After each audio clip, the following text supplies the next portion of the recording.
Permission दो, इसलिए 2 लोगों को करवाते हैं।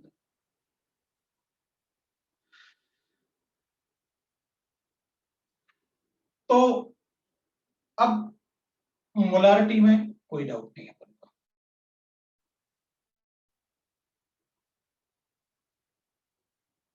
Right. Normality, molality, mole fraction, volume fraction, parts पर बिलियन सारे अपन ने डिस्कस कर रखे। नॉर्मेलिटी मोलारिटी का रिलेशन भी पढ़ रखा है अपन ने, normality is equal to molarity into N factor, और क्वांटिटीज ऑफ वैलेंसी फैक्टर वगैरह जो भी आप बोलना चाहो, ये अपन ने पढ़ रखा है, वैलेंसी फैक्टर या मोल फैक्टर, एन फैक्टर।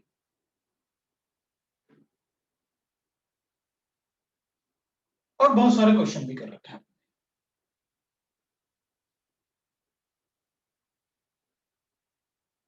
अब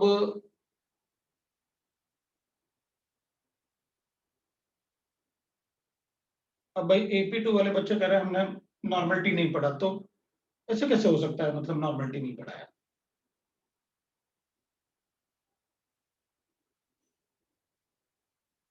उसके साथ यही होता है, तुम लोग AP2 मतलब KTW, सर समझ गया मैं। यही तो बात है ना, टीचर को ये लगता है बस बच्चों को ना इधर उधर पढ़ा के अब निकल लो बस। अब सबसे पूछ लो तो भाई रुक जाओ, नॉर्मलिटी पढ़ाऊंगा अब कभी, और क्या, अभी तो नहीं चला, अभी तो चलने देते हैं। नहीं, क्विक नहीं बता सकते ऐसे, कैसे बताऊंगा क्विक? नॉर्मलिटी तो पूरा ही वो, मतलब वही तो है ना, पर बेटा ऐसे नहीं कर सकते ना, क्विक बता के फट से निकल लो, फट से निकल लेंगे तो फिर निकाल ही लेंगे अपन।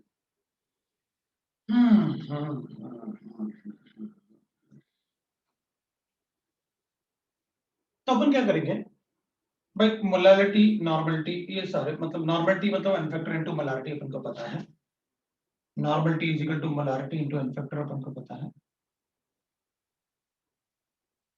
तो अगर आपने मोलारिटी पढ़ रखा है तो सिर्फ एन फैक्टर पता होगा, तो हर बार आप क्या करो, मोलारिटी को नॉर्मलिटी में कन्वर्ट कर दो, एन फैक्टर से या वैलेंसी फैक्टर से। एन फैक्टर अपन को पता है for acids, number of replaceable H plus ion,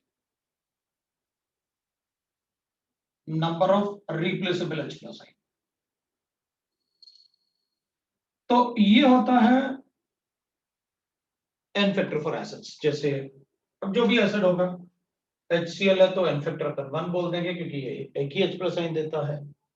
H2SO4 होगा तो अपन इसको 2 बोल देंगे क्योंकि ये 2 H प्लस आयन देता है। H3PO4 होगा तो ये 3 बोल देंगे क्योंकि ये 3 H प्लस आयन देता है। H3PO3 होगा तो ये 2 बोल देंगे क्योंकि ये 2 ही H प्लस आयन देता है, ये थर्ड H प्लस आयन दे ही नहीं पाता है, वो अपन ने सीखा हुआ है। तो पहले में एन फैक्टर थोड़ा सा देख लेते हैं अपन, तो वो मोलारिटी, अगर मोलारिटी पढ़ रखी है तो एन फैक्टर से मल्टीप्लाई करके बता देना वो नॉर्मलिटी है, या मोलारिटी दे रखा है नॉर्मलिटी पूछा तो एन फैक्टर से डिवाइड कर लेना। और एन फैक्टर कैलकुलेशन तो एसिड बेस और सॉल्ट का मैं बता देता हूं।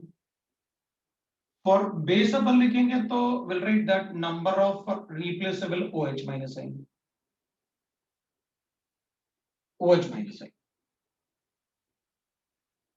और इसमें NaOH है तो it will be equal to 1, magnesium hydroxide है तो it will be equal to 2, aluminium hydroxide है it will be equal to 3, वो 3 होगा एल्यूमिनियम हाइड्रोक्साइड। तो जितने OH हैं उतने रिप्लेसेबल बता देंगे। अगर कोई सॉल्ट होता है, फॉर सॉल्ट तो अपन कहेंगे भाई for salt we can write that total cationic और एनायनिक चार्ज, कैटायनिक और एनायनिक चार्ज,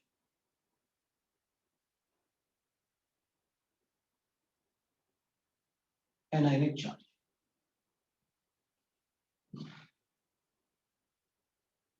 चार्ज उसको अपन एन फैक्टर बोलते हैं। एग्जांपल लिखेंगे अगर, तो जैसे मान लो मेरे पास गिवन है Na2CO3, तो इसका एन फैक्टर 2 होगा। अगर अपन को NaHCO3 गिवन होगा तो इसका एन फैक्टर 1 होगा, और इसको अगर अपन NaCl लिखेंगे तो एन फैक्टर 1 होगा। अगर अपन CaCO3 लिखेंगे तो 2 होगा। कोई भी सॉल्ट लिखो आप, आपकी मर्जी। आप डबल सॉल्ट भी लिख सकते हो।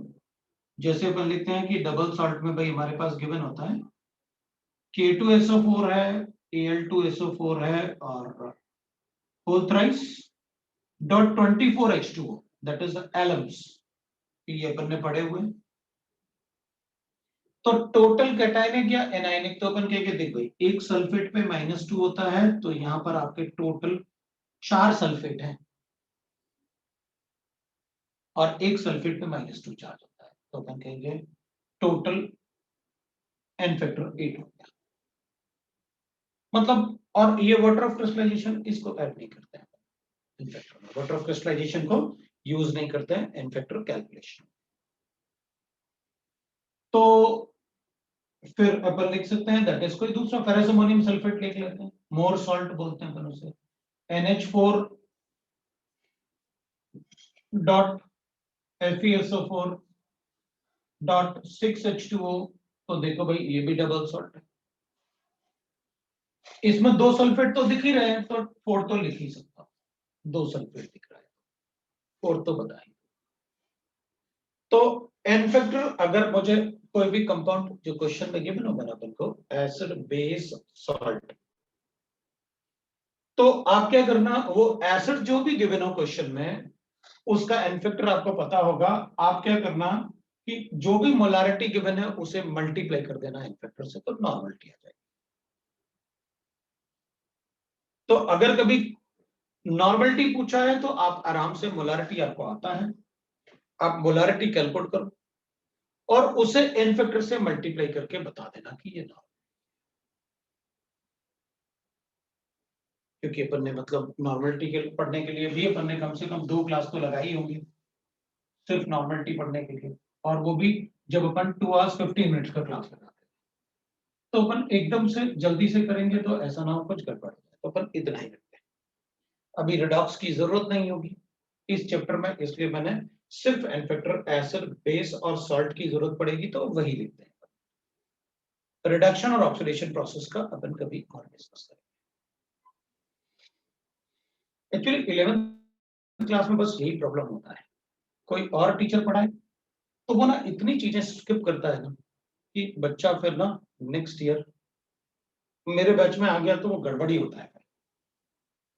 वो हर बार यही कहेगा ये भी नहीं बताया हमको, ये भी नहीं बताया हमको, और बताया क्या होगा, ऐसी चीजें जो मतलब जिसकी कोई जरूरत ही नहीं होगी, जिसको अपन ने छोड़ा होगा, ये बोल के कि मतलब वो आउट ऑफ सिलेबस होगा। जैसे कोई जरूरत नहीं होती बैरोमेट्रिक प्रेशर की, पढ़ा देंगे पूरा इधर उधर, मतलब और कोई क्वेश्चन नहीं आता। आप देखोगे ना एक भी क्वेश्चन नहीं आता बैरोमेट्रिक प्रेशर, फालतू में मतलब बच्चों को ना, वैसे अपन ने, मैंने आपसे कहा था छोड़ देना, अपन को नहीं पढ़ना, ये बातें ही नहीं तो क्यों पढ़ना।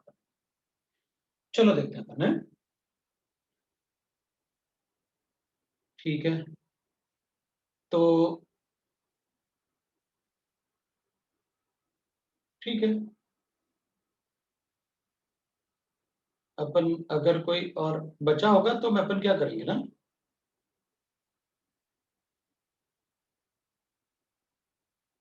अपन देख लेंगे फिर बाद बाद में, है अगर कुछ अगर बचा होगा तो बाद में मैं कवर करूंगा, ऐसे कुछ जरूरत पड़ी तो आप चिंता नहीं करना। अब देखो एक बात है, तो मैं क्या करूंगा आपको, पहले मैं पार्ट्स पर मिलियन एक बार बता देता हूँ, या एक एक बार मैं मोलारिटी चेक कर लेता हूँ। आपको पता है मोलारिटी क्या होता है, तो मोलारिटी को अपन लिखेंगे weight in grams divided by molecular weight multiply by 1000 और वॉल्यूम इन ml, ये आपने बता रखा है, और वो बहुत टाइम इतना पढ़ा अपन ने, और रचना को लेके तो इतना पढ़ा कि अपन अब जब बोलोगे तब बना देंगे, बहुत सारा पढ़ा। मोलारिटी को अभी अभी मैंने एक डेंसिटी वाले में भी लिखा था, डेंसिटी ग्राम पर ml में ले लेते हैं और multiply by 1000 divide by molecular wait, तो भी अपन मोलारिटी बता सकते तो अपन को कोई डाउट नहीं होगा अगर अपन ऐसे कुछ मोलारिटी फॉर द सॉल्यूशन ना, डाइल्यूटेड सॉल्यूशन में M1V1 is equal to M2V2 that is millimoles, और अगर दो सॉल्यूशन को मिक्स करेंगे तो अपन M1V1 plus M2V2 will be equal to M1 plus M3V3 that is for the mixture, वो अपन को पता है, that is for the mixture. ये सब हमने पढ़ा।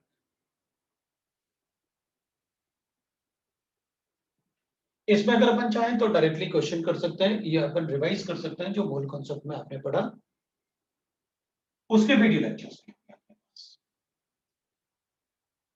Normality the same thing, normality में n इक्वल टू होता है weight in grams divided by equivalent weight multiply by 1000 होता है divide by volume in ml होता है, right.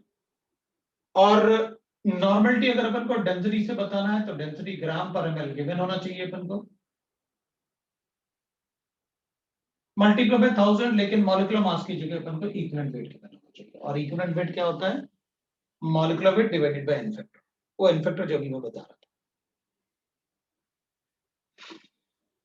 Equivalent weight is equal to होता है molecular weight divided by n factor, इसलिए मैंने एन फैक्टर बताया।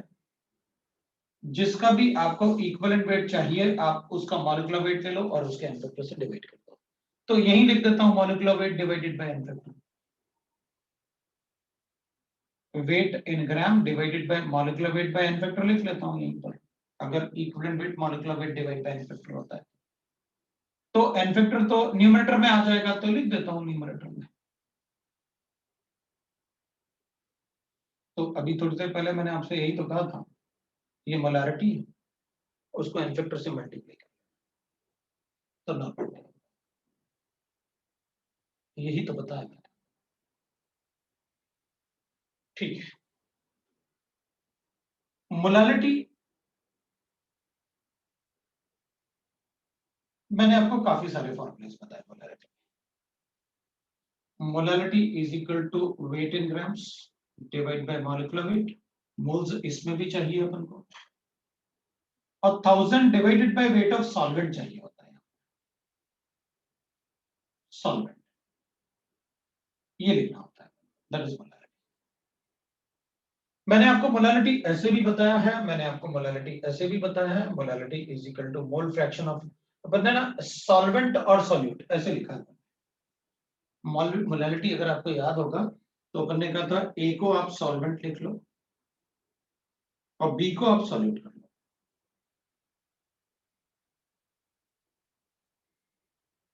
बी को आप सॉल्यूट कर लो। अगर ए को सॉल्वेंट लिखोगे और बी को सॉल्यूट लिखोगे तो ये थोड़ा फॉर्मूला छोटा हो जाता है, वो कैसे, अब वेट ऑफ सॉल्यूट होता है तो weight in gram of solute molecular mass of solute multiply by 1000 और divided by weight of solvent, WA is the solve, ऐसे अपन ने पढ़ा। अपन मोलालिटी को ऐसे भी लिख सकते हैं। I think everybody knows that what is mole fractions, अपन को मोल फ्रैक्शन पता है, एक्स से डिनोट करते हैं,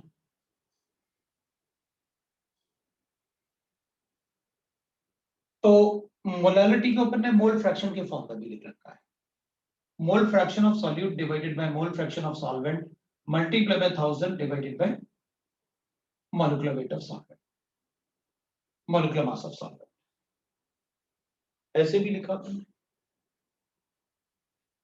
हमने नंबर ऑफ मोल्स से भी लिखा क्योंकि ये मोल फ्रैक्शन है, टोटल मोल से डिवाइड कर रखा है आपने, तो number of moles of A, number of moles of B, number of moles of B divided by number of moles of A multiply by 1000 divided by molecular weight of solvent, ये भी है,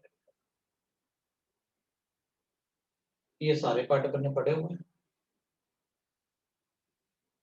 अगर कुछ रिवाइज करना है तो आप बता दो, मैं आपको उसको रिवाइज भी कर सकता हूँ, क्योंकि ये तो अपन ने क्वेश्चन के थ्रू रिवाइज कर लेंगे।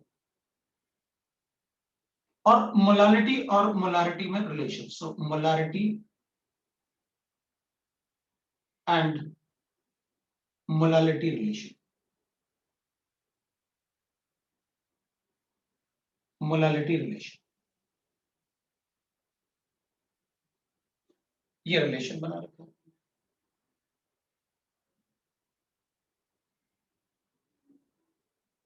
तो मोलालिटी इज इक्वल टू होता है 1000 into molarity divided by 1000 into density of solution minus molarity into molecular mass of solvent.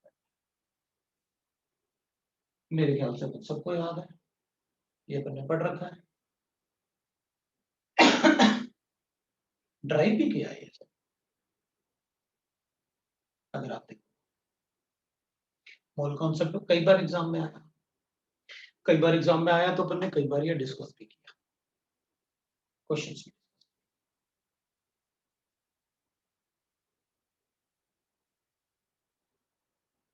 हम क्या कर सकते हैं, कुछ क्वेश्चंस के थ्रू कर लेंगे।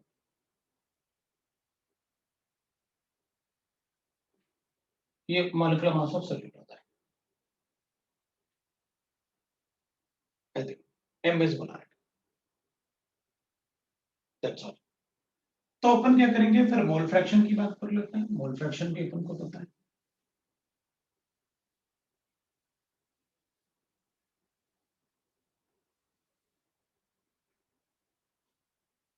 मोल फ्रैक्शन की बात करेंगे अपन तो will write that mole fraction को अपन एक्स से डिनोट करते हैं। If Na is number of moles of A and Nb is number of moles of B, moles of B. तो we know that XA is equal to हो जाएगा Na upon Na plus Nb and XB will be equal to Nb upon Na plus Nb.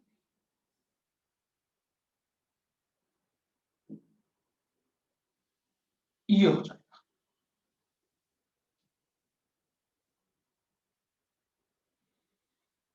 अगर weight fraction होता तो W weight of A ले लेता, WB weight of B ले लेता, तो मोल्स की जगह वेट लिख लेता, तो वेट फ्रैक्शन हो जाता।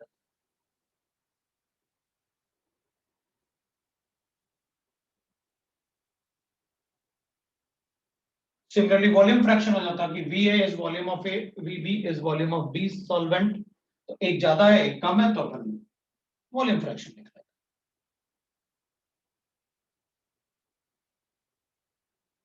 Parts per million.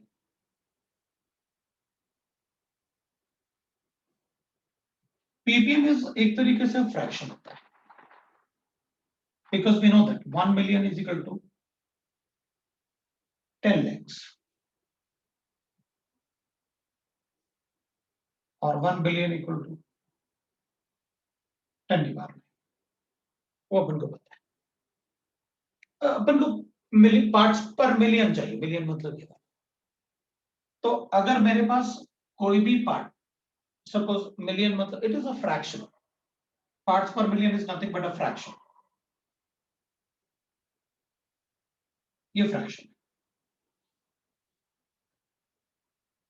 वो कैसे, मेरे पास सपोज, ये अपन तब यूज करेंगे, पहले अपन ये देख लें कि भाई चलो फ्रैक्शन मान लिया, यूज कब करें, when the solute is present in very less amount,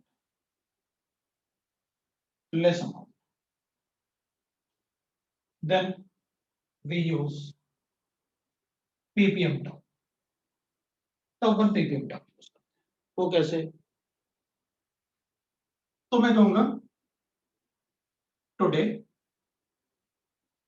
10 ppm of SO2 is present over the Mumbai city। Mumbai के लिए क्या, तो नहीं AC2 वाले में, नहीं तो वो कहेंगे हम लोग मुंबई में रहते हैं, और नहीं तो मैं पनवेल लिखने वाला था। ठीक है, ओके, मुंबई सिटी। तो इसका मतलब ये हुआ कि अगर मुंबई सिटी के ऊपर जो एयर है, अगर अपन 10 की पावर 6 लीटर एयर ले लें ये, तो इसमें ना 10 लीटर SO2,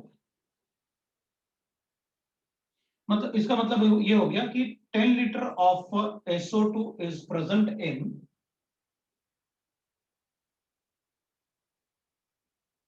10 की पावर 6 लीटर ऑफ,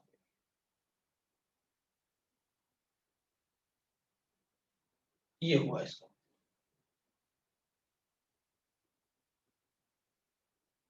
राइट, ठीक है भाई। तो ये तो फ्रैक्शन हो गया ना, इतना इसमें, मतलब 10 डिवाइडेड बाय 10 की पावर 6, ये तो फ्रैक्शन हो गया। 10 इन 10 की पावर 6, तो मैं इसको ऐसे लिख सकता हूँ ना, weight of solute divided by weight of solution. Solution मतलब ये, मतलब दोनों, वेट ऑफ सॉल्यूशन क्या है, ये तो सॉल्वेंट हो गया अपने पास। सॉल्वेंट क्या है, सॉल्यूशन ही हुआ, क्योंकि इंक्लूडिंग 10 की पावर 6 में 10 SO2 है, तो सॉल्यूशन हो। ये लो भाई, फ्रैक्शन होता है, ये फ्रैक्शन होता है। अच्छा तो इसका मतलब है मैं 10 ppm लिख सकता हूं, तो मैं ऐसे लिख सकता हूं कि मतलब ppm का मतलब हो गया कोई भी ppm, ppm का मतलब हो जाएगा weight of solute, weight of solution multiply by 10 की पावर 6, ये हो जाएगा ppm का मतलब, बिल्कुल ये। This is the meaning of ppm।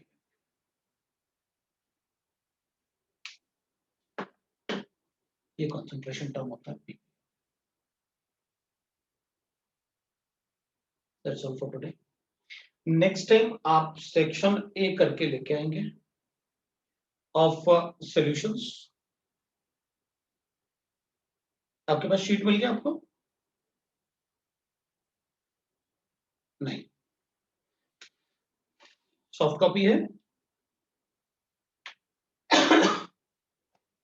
नहीं, ठीक है, अपन कुछ इंतजाम करता हूँ, देखता हूँ, मेरे ख्याल से इस वीक में तो मिल ही जाएगा।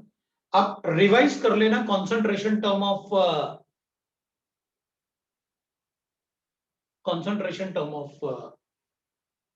मोल कंसेंट। सो रिवाइज होमवर्क आपका है,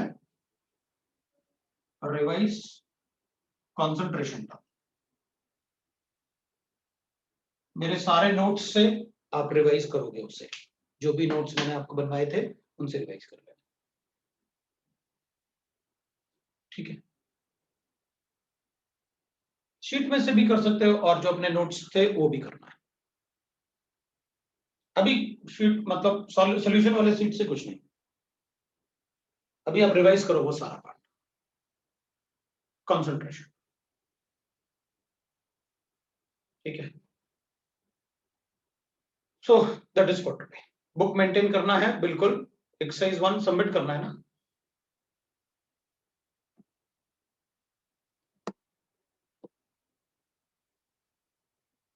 नहीं, अभी तो अपन को थर्मो और वो IUPAC का सबमिट करना है, तो तुम लोगों का रुको, तुम लोगों का रुको, AC2 वाले रुको, AP1 वाले जो हैं, AP2 वाले रुको, AP1 वाले बुक मेंटेन करना भाई सेपरेट, मैं हार्ड कॉपी सबमिट करवाऊंगा।